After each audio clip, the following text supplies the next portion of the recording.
Hello students, welcome to the class.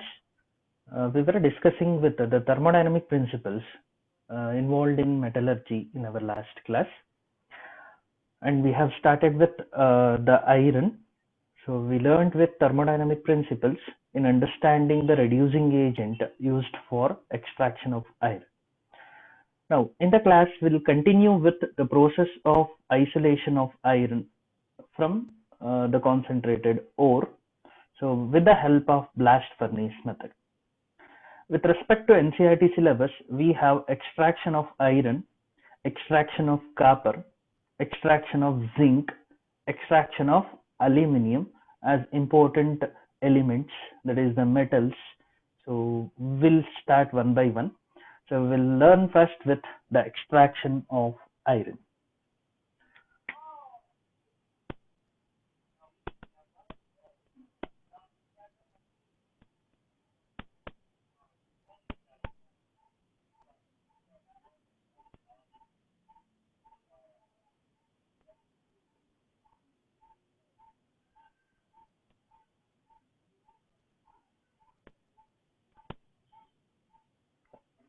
So we learn with processes in blast furnace.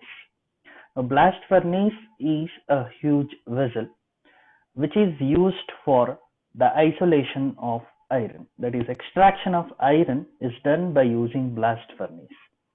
So we'll try to learn what are all the respective chemical changes in the form of reactions occurring in the zones of blast furnace. Before going to that, so we'll try to observe the ores of iron, we'll recall that, and we'll consider with simple charge. So as a composition sent into the blast furnace, we'll give the importance of each substance sent as charge. Then we'll learn with the simple diagram of blast furnace how the zones are classified and the chemical reactions occurring in each zone.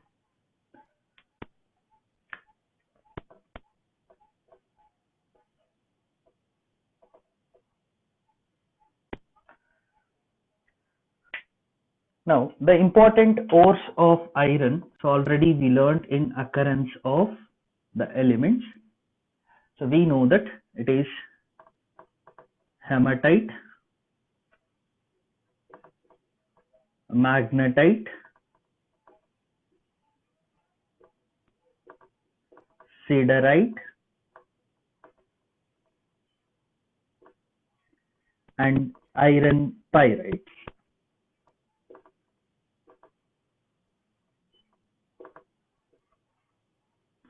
So these are the four important ores of iron, so what we have discussed. Now, with respect to extraction, we'll discuss with the major important ore of iron, that is hematite ore, whose composition is Fe2O3. So we'll observe for the extraction the hematite ore of iron, concentrated hematite ore,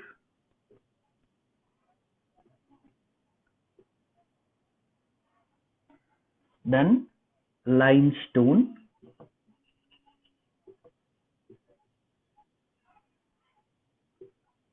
that is calcium carbonate, then coke, that is carbon.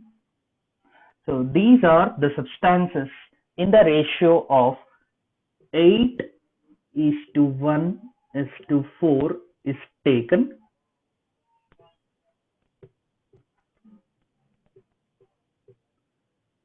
as charge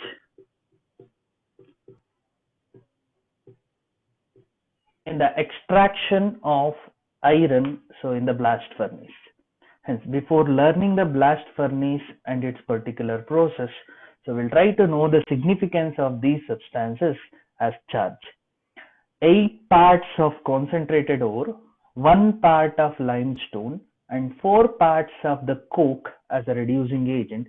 So these are the substances in the respective ratio is used as charge.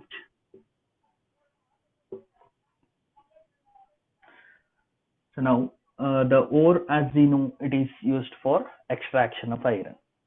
Now what are the role of limestone and coke? We'll try to observe. So limestone which is added in the process, so it acts as flux. The decomposed product of limestone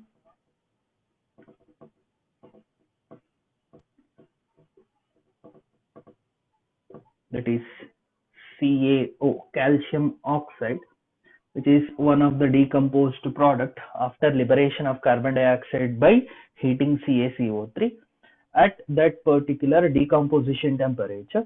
The calcium oxide obtained from the limestone, it acts as flux to remove the gangue particles associated with the iron ore. The gangue associated in the ore is the major gangue, it is silica. To remove the gangue silica, the limestone is added as flux in the charge composition, so in the extraction of iron during blast furnace method. Then, so what is the role of adding coke? We'll try to observe. So coke added in 4 parts in the blast furnace. So it is the source of reducing agent. As a source of reducing agent, coke is used in the composition of 8:1:4 parts in the blast furnace. Now, actual reducing agent in the reduction zone is not coke. The oxidized form of coke,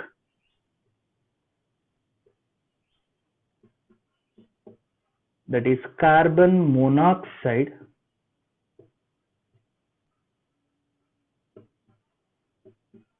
so it acts as reducing agent in reduction zone. So we'll try to learn with the zone how exactly it happens. So just to give the significance of composition of charge, so I'm specifying these information. Concentrate clearly will be important 1 mark questions. So the concentrated ore generally used for extraction of iron is hematite, so which is used as 8 parts in the composition. So limestone by 1 part is sent in the charge. So the role of limestone, so it acts as flux, that is the decomposed product of limestone, that is calcium oxide, so is added as flux, so which combines with the gangue silica present in the iron ore to remove as a slag. It will be helpful, as the role of limestone added is it acts as flux. Then the reducing agent added in blast furnace is coke, but at the reduction zone temperature, the reducing agent will be carbon monoxide, that we learnt in Ellingham diagram in our previous class. So we'll try to conclude that with the blast furnace diagram and the zone reaction. So this is in brief what is a charge which is sent into a blast furnace for the extraction of iron. Concentrated ore from which iron is extracted, limestone acted as flux, coke it acts as reducing agent. So remember the information. Now we'll try to learn with a simple diagram. So the blast furnace, the zones in blast furnace, and what are the changes and the chemical reactions taking place in the each zone we'll try to learn now. Now we can observe how exactly a rough sketch of blast furnace looks. So how the parts to label and how the zones to remember. So try to understand with the explanation. So for writing the blast furnace, so you can mention a huge vessel-like arrangement, a huge vessel with a cup and cone-like arrangement. So which is used. So this is called as cup and cone-like arrangement. So this is used for sending the charge into the furnace. Now we know the composition of charge sent into the furnace is, it is the ore, which is concentrated ore, 8 parts, then the limestone, calcium carbonate by 1 part, and the coke as a reducing agent, 4 parts. So major is ore, next highest composition for coke, next it is least with limestone. So in this composition, through this cup and cone-like arrangement, the charge is sent into the furnace. The walls of the furnace is made by a high temperature withstanding fire bricks. So the wall of this blast furnace is built with a fire brick. The fire bricks will withstand very high temperature. Now, what happened in the furnace, based on that, the furnace reactions or the zone classification is considered. I hope this arrangement is clear. So with the cup and cone like arrangement, so 8 parts of ore, 1 part of limestone and 4 part of coke is sent into the furnace. Now at the bottom of the furnace, so you can observe, so 2 small inlets, so which are used. So whatever this particular inlets, so through which the hot air is blasted into the furnace.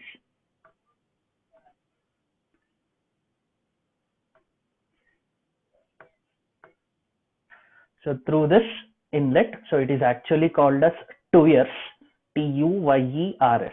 So through this tuyers, the arrangement of that, so the hot air is sent into the furnace. So this is what the hot air sending inlet. So no need to mention the part as tuyers and all. You can just remember hot air is sent through this bottom of the furnace. Now the hot air is sent from the bottom of furnace.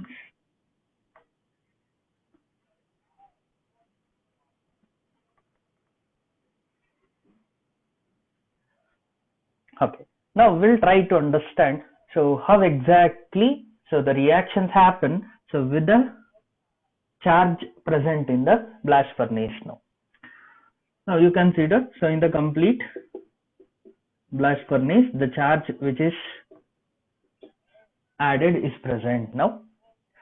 Now as the air entering here, the hot air, so here the temperature will be maintained about 1500 to 1600 degrees Celsius. So you can find various temperatures from different books. This will be the important one and easiest way of remembering the temperature. So where the hot air is entering, the temperature is maintained at 1500 to 1600 degrees Celsius. What is the reason for this temperature? We'll learn with chemical reaction supportive. Then, so above to this temperature zone, so it is nearly 1200 to 1500 degrees Celsius maintained. So is the second zone in the blast furnace. 1200 to 1500, just above this. So one more zone, it is 800 to 1200. Almost it is 400 degrees Celsius difference between each zone. And almost at the top of the furnace, so we have the zone, so where the temperature is maintained at 400 to 800 degrees Celsius. Now you can start remembering from lower zone to higher zone or higher zone to lower zone. So 400 to 800, 800 to 1200, 1200 to 1500 and 1500 to 600. Here you can see the difference of 400 degrees from here to here. So you can see only 100 degrees here. Then from here again 100 degrees. Between these two zones, the temperature difference of 100 degrees you can relate. Between these two, so nearly 400 degrees Celsius. Now these are the temperatures seen in the blast furnace due to the chemical reactions taking place in the furnace. So as a result of hot air sent into the furnace. Now whatever the temperature of 1500 to 1600 degrees Celsius, so this is the zone which is called as combustion zone. Why it is called as combustion zone? Now we'll try to learn with the help of the chemical reaction taking place. The zone where the hot air is blasted, so which is maintained at a temperature of 1500 to 1600 degrees Celsius, is called as combustion zone. The next zone where the temperature is maintained at 1200 to 1500 is called as fusion zone. It is called as fusion zone. And a temperature of 800 to 1200 degree. So this particular zone is called as slag zone. Slag zone. And the temperature of 400 to 800 degrees Celsius is considered as reduction zone.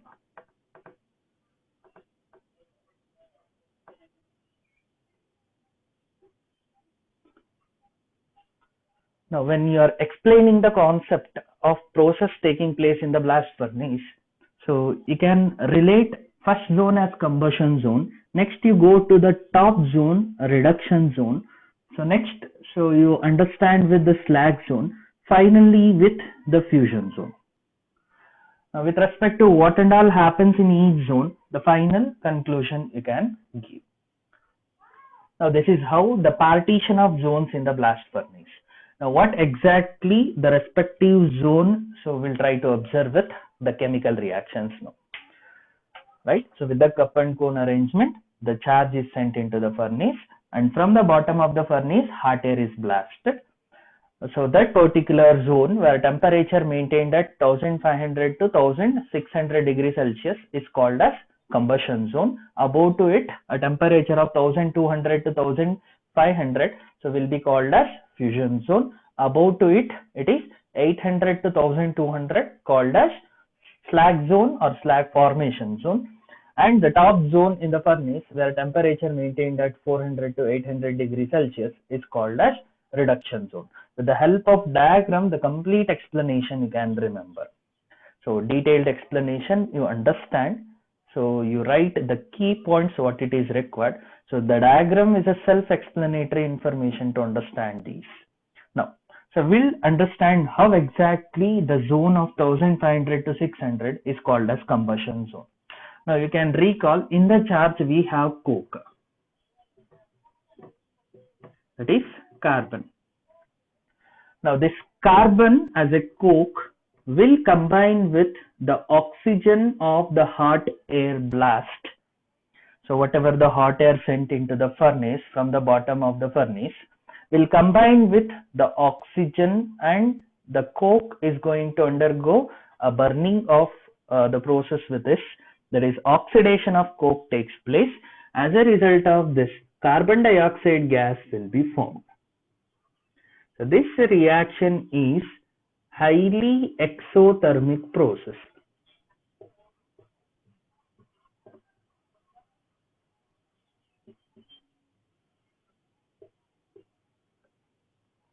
Now the zones of combustion reaction to consider. So what happens in combustion zone? So the name of combustion is considered because the coke is going to combine, that is burning in presence of oxygen, and the chemical reaction is called as combustion reaction. As a result of combustion of coke in this zone, it is called as combustion zone. Now what happens in the combustion of coke? The product formed will be carbon dioxide, so which is gas.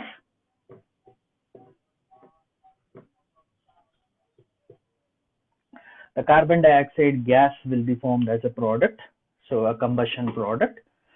So this chemical reaction as a combustion releases enormous amount of heat energy. Hence the process is highly exothermic in nature. This highly exothermic nature of combustion of coke will maintain the temperature of 1500 to 600 degrees Celsius. So combustion zone high temperature is maintained due to combustion of coke with oxygen in forming carbon dioxide gas. Now what happens after carbon dioxide gas is formed in the furnace? As we know, gases will diffuse slowly. As the product formed is a carbon dioxide gas, so it will diffuse through the furnace up in the furnace. That is, carbon dioxide gas which is formed, so is going to move up in the furnace. As carbon dioxide is moving above in the furnace, will combine with more and more coke present in the furnace. Carbon dioxide gas formed will combine with more and more coke present in the furnace and further gets oxidized to carbon monoxide. So carbon dioxide will be combining with coke to form carbon monoxide, whereas the enthalpy change of this reaction, if it is analyzed, it is endothermic process. As the carbon dioxide gas formed is combining with more coke once it is moving up in the furnace, hence the temperature above to this, you can observe it is slowly decreases. And if we reach to the almost top zone of the furnace, so temperature is at 400 to 800 degrees Celsius. So this is how the zone partition takes place. Now, if combustion zone is asked, so you need to explain these two reactions. That is coke combustion with oxygen to form carbon dioxide, and the carbon dioxide during its movement up in the furnace will form carbon monoxide.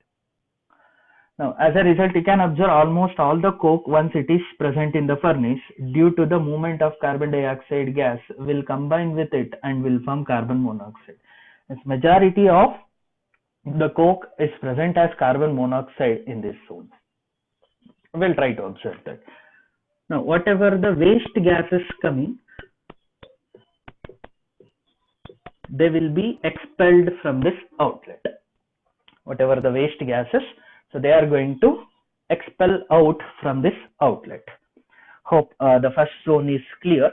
So in the combustion zone, coke burns with oxygen to form carbon dioxide, which is highly exothermic, maintains this high temperature of 1500 to 600 degrees Celsius.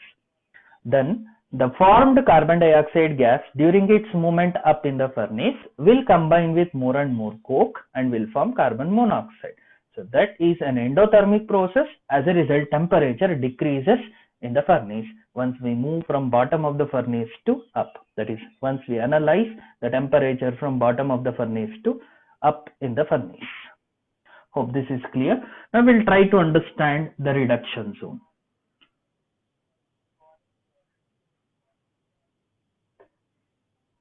This is for combustion zone.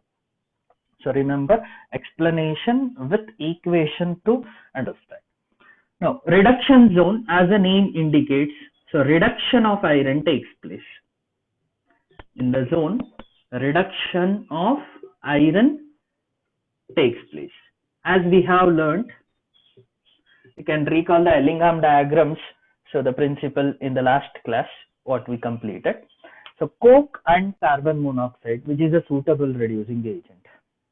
So below 800 degrees Celsius, that is 1073 Kelvin, carbon monoxide is a suitable reducing agent, and above 800 degrees Celsius, so any under these conditions, so coke will be the suitable reducing agent. So our reduction zone temperature is 400 to 800. Hence, which is the reducing agent in this temperature? So below 800, it is carbon monoxide acts as a reducing agent. So hence you remember, so which is the reducing agent in blast furnace? Use this coke, but in the furnace under reduction zone, carbon monoxide is a reducing agent. It is from the Ellingham diagram principle what you need to understand. Now we'll try to relate few reduction reaction examples. If we take the hematite ore, it is Fe2O3. So once hematite ore is present here, so we'll combine with carbon monoxide as a reducing agent. So we'll consider 1 mole of oxygen is combined with this now, and carbon dioxide is formed. In the process, so Fe2O3 is converted into FeO. Here also reduction is taking place. So from +3, it is getting converted into +2 nearly. So then whatever the formed iron oxide, FeO, will combine with the carbon monoxide present, and so will undergo reduction. That is, reducing agent will undergo oxidation and iron gets reduced. So this equation you can remember. You can also write the above equation in this form also. That is 3 moles of carbon monoxide. If you write here, it will give 3 moles of carbon dioxide, 2 moles of Fe as reduced atom. But the actual process takes place like this. Hematite which is present will be converted into FeO. Then FeO then combines with carbon monoxide to reduce the iron. Hence I have written this. So you can remember at least this equation to understand in explanation of a reduction zone. Hope this is clear now. So this is with respect to reduction zone reaction. So which is important. So where our reduction of iron takes place. So iron gets reduced in the reduction zone. So next, if we observe the slag zone. So as the name indicates, so formation of slag, so is giving the name for the zone as slag zone. Now whatever the calcium carbonate we have taken at the temperature of 800 to 1200 degrees Celsius will undergo decomposition. As a result of decomposition of limestone, so calcium oxide and carbon dioxide gas will be formed. Now whatever this calcium oxide formed, so will act as flux. So that combines with the slag, that is gangue present, silica, SiO2 to form a soluble slag, CaSiO3, calcium silicate. As a result of formation of slag, so this zone is called as slag zone. So the reaction of slag zone is that, so the taken limestone at the temperature of 800 to 1200 will undergo decomposition to form calcium oxide. That calcium oxide combines with silica, so which is present as gangue,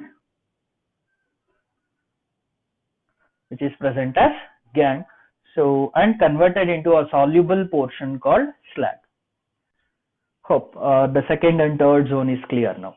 Now, fourth zone you can consider fusion zone. The fourth zone, it is fusion zone. Now in the furnace we have reduced iron now and the slag which is formed in the slag zone. Hence you can observe the molten iron will come here, that is the reduced iron will be moving down in the furnace. Similarly, the slag formed in the slag zone is coming down in the furnace. So both slag and iron is coming down in the furnace after their reduction and soluble slag. Now once they moved at this temperature, so slag will automatically move down, whereas iron, so at this temperature, the fusion zone temperature will fuse with some impurities. So here at the fusion zone temperature, so the molten iron, so I will write the information of that here, you can observe. So here the molten iron, so which is coming from the reduction zone, the reduced iron, so will added with impurities such as carbon, silica, phosphorus, etc. So these impurities, carbon, silicon, phosphorus, they fused with the molten iron. So as a result of fusion of these impurities with the molten iron, so this zone is called as fusion zone. So at the fusion zone, so you can observe the reduced iron which is coming and which is melted in the zone of temperature. That molten iron will dissolve with some impurity substances such as carbon, silicon and phosphorus. So hence, so the zone is called as fusion zone. Now, so once you observe the bottom of the furnace now, so we have two components coming down in the furnace. One is the fusion molten form of iron with impurities, that is reduced iron, and another slag coming from the slag zone. Now if you observe both slag and molten iron, we know that iron is heavier. So being heavier in its nature,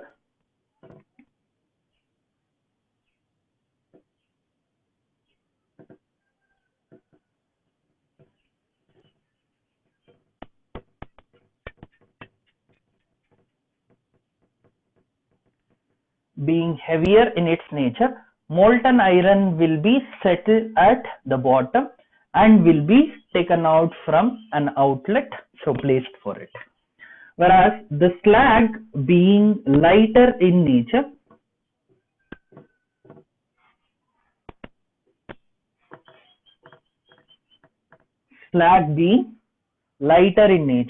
will placed above the molten iron and its respective arrangement to collect the slag. Now, whatever these two layers form, that is the molten iron and slag, will not mix with each other. The molten iron and slag, they will not mix because they are immiscible. So, immiscible refers to, we know that they will not mix with each other. As molten iron and slag being immiscible in nature, they form two distinct layers. As iron being heavier will form a lower layer, slag being lighter will form above layer.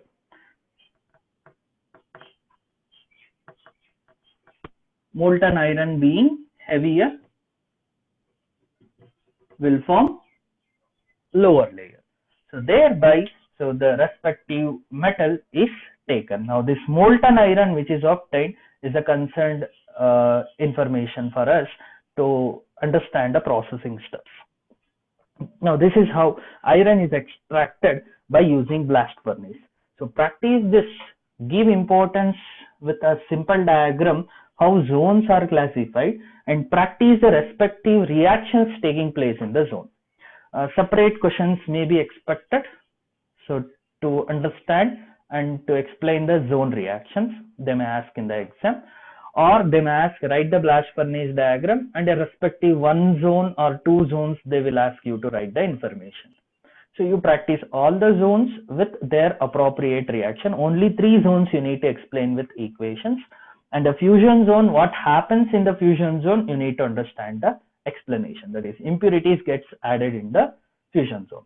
Now we'll try to learn with the last step in the extraction. That is how this molten iron is purified. So, or what are the impurities associated with that, and what are the different names for extracted iron, so we can call. So that we'll try to observe now. Now from the molten iron obtained, so what are the different forms of iron with processing steps, we'll try to discuss. Again will be important for 1 mark question. So the first form of the molten iron obtained is called as pig iron. The second, we need to understand what is cast iron. And the third one, which is wrought iron or malleable iron.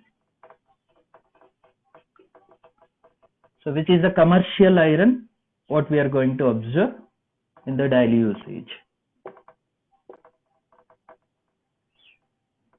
What are the difference in these forms, we'll try to observe. Now whatever the molten iron obtained, so it is transferred into molds. That molds are called as pigs, the shape of that. So based on that, the name is taken, it is pigs. So whatever the molten iron obtained from the blast furnace is transferred into molds called pigs. Hence, so the pig iron name is taken. The importance of the iron is that, so in this, the 4% of carbon is present as impurity. So this is very important one to remember. The percentage of impurity associated with pig iron, the major impurity being the coke used in the process, carbon material, that percentage of carbon present as impurity in pig iron obtained is, that is the molten iron obtained from the blast furnace, is 4%. Now whatever the different forms here, so the percentage of impurity is reduced. Hope the first is clear. The pig iron, which contains 4% of carbon as impurity. The molten iron which is obtained is transferred into molds called pigs, hence the name is called as pig iron. Next, the second one, which is cast iron. So it is obtained by the process of casting. So that is heating the pig iron with scrap iron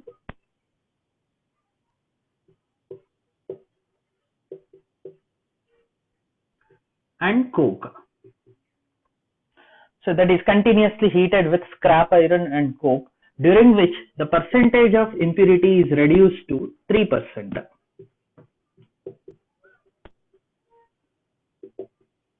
By a process called casting, the pig iron is heated with scrap iron and reducing agent as coke, during which the percentage of impurity present in the pig iron will be reduced to 3%. So thereby casting will make the percentage of impurity reduced to 3%. And the last form, it is wrought iron or malleable iron, which is a commercially obtained form of iron, so which generally contains less than 0.5% of coke as impurity, which contains less than 0.5% of coke as impurity. Now the last commercial form of the iron. So in this, whatever the iron obtained as a cast iron, so it is transferred into reverberatory furnace. So the reverberatory furnace is lined with hematite ore.